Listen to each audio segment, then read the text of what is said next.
Now, the talk is of possibly UKIP coming in second place. That would be sensational for you. What are you hearing on the doors? What are your hopes for Thursday? Well, it's very difficult. I will not second-guess the good people of Corby and East Northampton. We're getting a great reception.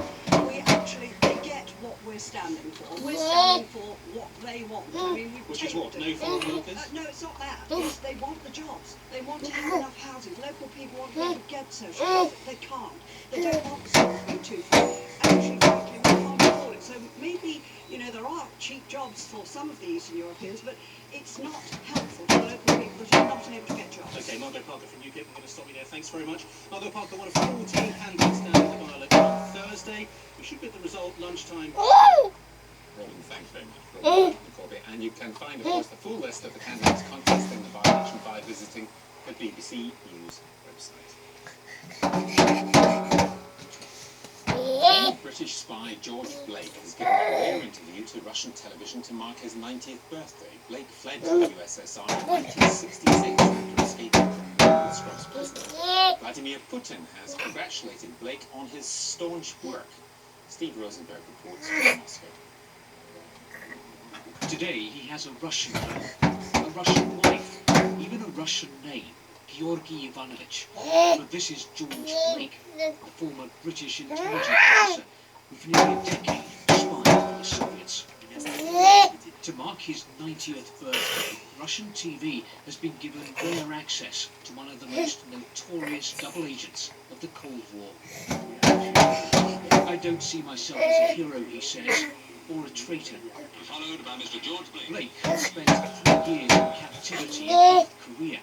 By the time he returned to Britain in 1953, he was already a committed communist.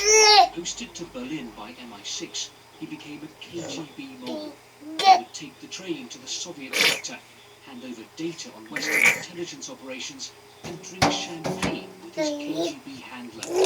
Blake convinced himself what he was doing was morally right. I didn't change sides because of blackmail or torture, he says. I offered my services voluntarily. He probably doesn't see himself as a traitor, A, because he believes in these things.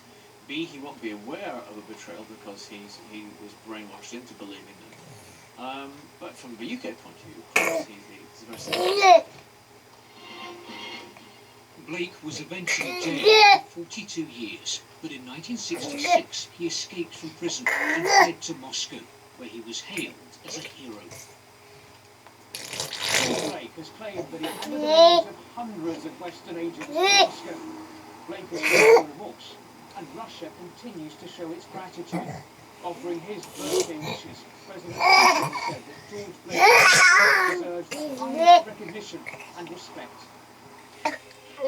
Over the years, Moscow has given him plenty of medals and the rank of colonel. Missing is communism. George Blake betrayed his country for a political system that turned out to be a pipe dream. Steve Rosenberg, BBC News, Moscow.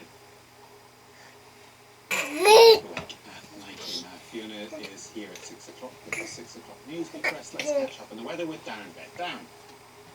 Thanks very much indeed, Gavin. Good evening. Last night we saw temperatures down to -6 Celsius in Aberdeen. Tonight, nowhere near as cold, thanks to a lot of cloud around. It is actually going to be very mild in some places. Temperatures are still rising at the moment, in actual fact. We've got cloud coming in from off the Atlantic at the moment. Low cloud sits in between these two brighter bands behind the bands that are producing most of the rain.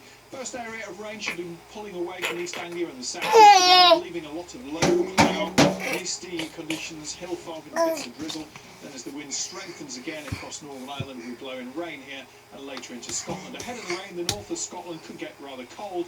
Typically temperatures of 8 to 10 degrees tonight. So a mild start for tomorrow, but quite a cloudy one in many areas.